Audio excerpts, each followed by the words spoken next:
Imagine this. You're stranded in the middle of the ocean, nothing but water all around you, no hope of rescue. And then the one person who comes to save you turns out to be your worst enemy. What would you do? This isn't just a simple story. Every moment here is a fight between life and death, a place where trust itself can become the biggest mistake you make. So welcome to MOVOX Range, where stories aren't just told, they're felt.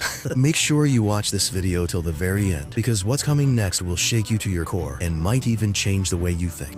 At the start of the story, we see Kaya living with her younger brother and her father. Their mother passed away recently, and the entire house is still in shock. Because of that, the atmosphere at home feels heavy. The silence keeps getting deeper every day, like the walls themselves are holding on to a pain no one can put into words. That's why no one really talks much anymore. Still, Kaya does everything she can to take care of her little brother and her dad. She's even stopped going out. She's pushing her own grief down, trying to stay strong for everyone else, even though inside she's completely broken. But today, her friend Clara calls her. They're heading out for a walk. Her father hasn't been able to move on from the loss. Today is especially hard for him because her mother died on the same boat he's now trying to repair. Every time he looks at it, the accident comes rushing back. Now Kaya drives out in her Jeep and reaches Clara, who's been waiting for her. They all gather to spend some time out on the ocean, but Clara mentions that her friend is also here and joining him. Hearing that, Kaya isn't too happy. She doesn't like being around too many people, but Clara reassures her not to worry. Her friend's brother is coming too, someone Clara knows well, and someone Kaya might actually like. Then they all meet. Kaya feels a slight hesitation, but she tells herself maybe getting out like this is something she actually needs. This is where we find out that the two brothers make vlogs. Clara's friend explains today's plan. They're heading to an island on jet boards, but Kaya knows it's going to take time. The responsibilities waiting back home keep pulling at her, and she's not fully at ease, so at first she says no. She needs to be back home by evening. Clara's other friend tells her they'll be back before sunset. The island isn't far. They were just there a couple of days ago. Then Clara steps in, gently reminding Kaya that she understands how much responsibility she's carrying at home. There's a sense of trust in her voice, something that slowly starts to ease Kaya's hesitation. She promises they won't waste time and will head back early. Eventually, Kaya agrees, and the four of them set off. Once they get there, they start having fun. Clara and her friend jump into the water, laughing and enjoying themselves. Meanwhile, Kaya sits nearby with Clara's other friend, talking. For the first time in a while, she feels okay. In a moment like this, Kaya needed someone who could be more than just a friend. And right now, it feels like she's finally getting a small break. Like maybe she's starting to return to something close to a normal life. Great. Soon, they all get into the water, and after riding the jet boards for a while, Lara decides it's time to head back, but her other friend, trying to impress Kaya, pushes the jet board way too fast. What starts as showing off is about to turn into something dangerous, something no one sees coming. Neither of them realizes what's about to happen. They're still caught up in the fun, but because of the sea, Clara and her friend's jet board flips, throwing both of them into the water. In the chaos, he doesn't even realize what he's doing and ends up driving his jet board straight over Clara's friend. The impact leaves him badly injured, and he loses consciousness right there. Everything falls apart in seconds. No one knows who to help first or what to do. Then his own jet board flips too, and he crashes hard into the water. Clara's friend is also hurt now. Seeing Clara terrified in the water, Kaya rushes to help her, while the other girl starts searching frantically for her brother, but he's nowhere to be seen. That's when it hits him. He's gone. The collision killed him, and he drowned. Hearing this, his brother, Clara's other friend, is devastated. It completely breaks him. The ocean, which felt calm just moments ago, is now filled with fear and grief, and you can see the shock written all over their faces. He's filled with regret. If he had just been paying attention, if he hadn't been going so fast, his brother would still be alive today. But now he's badly injured himself, completely helpless. The weight of guilt hits him hard, breaking him from the inside as he struggles to forgive himself. At the same time, Kaya starts worrying about their own survival. Both of their jet boats have run out of gas and drifted uselessly in the water. That means the three of them are stuck, just floating in the open ocean, waiting for someone to find them. And then, something starts moving toward them. It's not a boat, not a person. It's a shark, cutting through the water, heading straight for them. Kaya knows staying out here like this is never safe. With every passing second, the danger feels closer. Their breathing gets heavier, their heart beats faster. She tells them to climb onto the jet boat for safety, but right then, something unexpected happens. In the distance, they spot a boat. The captain, Ray, he sees them too. He speeds up and heads straight in their direction. For a moment, hope breaks through the fear, like they've been given another chance to live. As he gets closer, Ray realizes they're calling out for help. One by one, he pulls all three of them onto his boat and tells them to rest. They're safe now. At first, his help feels genuine, like he showed up just in time to save them. He carefully sits Clara's friend down. He's badly injured and has lost a lot of blood. Clara heads to the restroom where Ray had been earlier, and we notice he keeps glancing at Kaya. When Clara doesn't come back for a while, Kaya goes to check on her. She talks to Ray for a moment and stands there, watching him work on something. She doesn't interrupt. She doesn't move. Ray is applying some kind of chemical onto a piece of cotton. Kaya assumes he's preparing it to clean Clara's friend's wound, but there's something strange about his calmness. Something that slowly starts to feel wrong, and then he he uses it on Kaya. He presses it over her mouth. She inhales it, and within seconds, she passes out. Now it's clear, Ray isn't who he seemed to be. After Kaya and Clara lose consciousness, Ray locks Kaya inside a container at the back of the boat and secures it from the outside. He leaves Clara's friend where he is. And just like that, what looked like a rescue turns into something far worse. Plus, maybe he doesn't like men, or maybe he just doesn't need them. About 2 hours later, Kaya slowly opens her eyes. The moment she wakes up, fear rushes in. She has no idea where she is or what's happened to her. After a while, Clara regains consciousness too. She's just as terrified. Nearby, they find the word help written on a stick. Someone else was here before them. Someone who tried to get out. The place feels like a sealed chamber with only one way out from the top, and it's still locked. The mattress they've been given is stained with blood. Strands of hair are scattered across it. It's clear now. Other girls have been kept here before. Seeing all of this makes things worse. The reality hits them. They're trapped by someone dangerous. Both of them panic, trying to understand why they've been brought here. If only they had never come to that island, but regret doesn't help now. The only thing that matters is this: how do they get out of here and stay alive? Repo. What's done is done. Now they have to figure a way out of here, because the longer they stay, the greater the danger becomes. The next morning, Ray opens the hatch above and tosses down some soiled food for them to eat. Kaya immediately pleads with him, begging him to let her go. She tells him she has a younger brother back home who needs her. There's desperation in her voice, every word shaking with fear, but it doesn't move him at all. She keeps saying her brother is alone, that he needs her, but Ray snaps back, no way, and if you try to escape, I'll make you regret it. I'll mess you up bad. He threatens to throw her into the water, to the fish. Then he shuts the hatch and walks away. After that, he goes back to his routine, listening to music, smoking cigarettes, wasting time. His behavior makes one thing clear: he doesn't care about anyone's life or pain. He's only thinking about himself. And then, something else stands out. Every now and then, he talks to someone on a walkie-talkie. That means someone else is coming. Meanwhile, Clara's injured friend is still lying there. Days have passed, and he hasn't received any real medical help. There's no sign that Ray has even given him proper food or water. 4 days later, they hear the sound of a boat. The two girls hear it too, and for a moment, they feel hope again. Maybe someone has come to rescue them, maybe even the Coast Guard. But it turns out to be a doctor. His boat is anchored far out, and he arrives in a smaller one. The first thing he does is check on Clara's friend. He asks how long he's been lying there. Hope rises in their hearts, but what they don't realize is that this new hope brings a new kind of danger with it. Ray tells him it's been about 4 days. Hearing that, the doctor calmly says it's fine. This man can still be useful to them. Then the doctor goes down below, where the two girls are sitting in a corner, terrified. He asks, which one of you is hurt? I'm here to treat you. Clara slowly steps forward. There's something cold in his voice, something that doesn't feel right, but they don't have a choice. He tells her to lie down, examines her briefly, and then heads back up while talking to Ray. But right after he leaves, they hear screams. It's Clara's friend. The doctor isn't treating him. Instead, he's doing something cruel, something inhuman. He's using that innocent man for his own illegal operation, because this is how he makes money. This is his business. His actions cross every line of humanity. He doesn't hesitate for a second to destroy a life for profit. There's no mercy, no hesitation. And after he's done, they throw the man into the ocean. Once the screams stop, the girls understand he's gone. They got rid of him. By now, it's clear to them, this doctor isn't here to help. He's just as dangerous as Ray. And they're working together. Later, they overhear them talking. The doctor says they'll leave the injured girl behind, but take a healthy one with them. He mentions a wealthy client, someone looking for a healthy person for his son's treatment. And in return, they'll be paid a huge amount of money. Now everything is clear. They're part of something far worse. A scheme where human lives mean nothing. Ray agrees without hesitation, because this is exactly what he's been doing for years. He rescues people stranded at sea and then exploits them for money. For him, this is routine. Like playing with someone's life doesn't matter at all. Kaya tries to stop him, but Ray hits her, knocking her unconscious. Then they take Clara away. Hours later, when Kaya wakes up, she hears Clara's voice. That means she's still alive for now. Nothing has happened to her yet. It brings Kaya a small sense of relief, but she knows time is running out. She has to act, and fast. While looking around, she notices a fan installed in the container. It usually runs all day, but now it's off. She realizes if she pushes it outward, it might open a hole, so she tries. With all her strength, she keeps pushing until finally it gives way. The opening is clear. Kaya climbs out of the container and slowly makes her way up. There, she sees the doctor has already started his work, and Ray is nearby too, so she quietly moves down into the engine room. Inside, she finds a heavy fishing tool, something used to catch large fish. Now she has a chance, and she knows she has to use it to save herself and Clara. Kaya picks it up. After Ray leaves the area, she moves in and aims the spear gun straight at the doctor. Seeing this, the doctor is genuinely shocked. No girl has ever stood up to him like this before. For the first time, there's fear in his eyes, like he never expected anyone to fight back. He tries to manipulate her, talking calmly, trying to get inside her head, but then Kaya fires. The spear hits him, but it doesn't kill him. It only injures him, and now he lunges at her. The situation escalates fast. Every second makes the fight more dangerous, but in that moment, Kaya manages to loosen Clara's restraints without the doctor noticing. Taking advantage of it, Clara frees herself, and then she strikes. She She grabs a blade and slashes at the doctor's neck again and again. This time, it's over. The doctor collapses. His game ends right there. After that, the two of them start looking for a way out. Ray still has no idea what's happened. That's why he hasn't come yet. But Kaya knows the doctor came here by boat. Now they only have one goal. Get out of here fast before Ray comes back.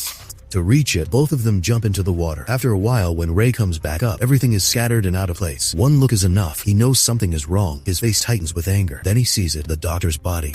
Without wasting a second, he rushes up, but the doctor's small boat is still there. That makes him think the girls are nearby. So he checks the small boat, then the entire vessel, but they're nowhere to be found. He moves higher up, switches on the searchlight, and then he spots them, both of them in the water, heading toward the doctor's main boat. Now his anger turns into urgency. He's determined to catch them no matter what. He tries to start his boat, but it won't turn on. When he goes down into the engine room, he realizes why. The wires have been cut. Kaya did that. She knew he would come after them using the boat. Clara is injured. She can't swim properly. Kaya tries her best, helping her move forward, but Clara just can't keep up. Now the situation gets worse. Time is running out and danger is getting closer. Seeing this, Kaya makes a decision. She'll go alone, reach the boat, and call for help. As soon as she moves, she manages to get on board. There's fear in her, but also determination. This is her only chance to save both of them, but without the keys, she can't start the boat. Then she finds a radio. She connects to the Coast Guard and tells them she's stranded. She explains she doesn't have the keys. They tell her to find a device called a picker, but she can't find it anywhere. Instead, she comes across a flare. Every second feels critical. The danger keeps building, but she doesn't stop. The Coast Guard tells her without the picker, I can't track her location. It works like a locator, and it's not easy to find, especially out here. So Kaya searches again. This time, she finds it. To activate it, she needs to throw it into the water so her location can be transmitted. But when she heads back up, something feels off on the deck. It looks like someone is moving, swimming nearby. She suspects it's Ray, so she hides. Now every sound, every movement feels like a warning. She stays completely still, waiting for the right moment. After some time, Ray shows up on the same boat. That confirms it. Kaya's suspicion was right. She moves into the doctor's cabin, into his bedroom. There, she sees a family photo. Looking at it, something shifts inside her. Anger and disbelief. How can someone with a family be this cruel? She realizes he has daughters of his own. And still, blinded by money, he chose to destroy other people's lives without a second thought. Not a trace of remorse. Just then, as she steps back out, Ray grabs her. He stabs her in the stomach. Kaya collapses instantly, badly injured. The attack is sudden and brutal. It weakens her, but it doesn't break her. Even now, she tries to fight back. She pretends like she wants to hug him. As he steps closer, she strikes, driving a hard punch straight into his face. He stumbles, in pain, and drops to the ground. Kaya is hurt too. She groans, dragging herself toward the edge. She's in terrible condition, but she refuses to give up. She keeps pushing, trying to survive. She tries to throw the locator into the water, but it gets stuck. And in that moment, she loses consciousness. Her breathing slows, her strength fading. She's barely holding on now. But as long as there's life, there's a fight. Through the night, the waves keep rocking the boat. And because of that, the locator finally slips free and drops into the water. It activates. Their location is transmitted. By morning, a Coast Guard boat arrives. They find Kaya and pull her to safety. Luck finally turns in her favor. After everything she endured through the night, that small chance saves her life. They also find Ray's body. As they prepare to leave, they spot something else. Clara, still floating in the ocean. She's alive. They pull her up immediately. Both of them break down, crying. They never imagined something like this would happen to them. It's over now. But the question remains, what happens to Kaya? She's still carrying the weight of her mother's death. How does someone move on from all this? Both friends are brought safely back to shore. They look at each other and smile, grateful to be alive, and they make a promise to never go somewhere like that again. With that, the story comes to an end. Stories like this make you stop and think about how thin the line really is between right and wrong. And if you're into dangerous, mind-bending, and emotionally intense stories like this, then go ahead and subscribe to MOVOX Range right now, because every story here is going to make you feel something new. Right, because the next story might be even more dangerous, more mysterious, and even more shocking. And trust me, you don't want to miss it.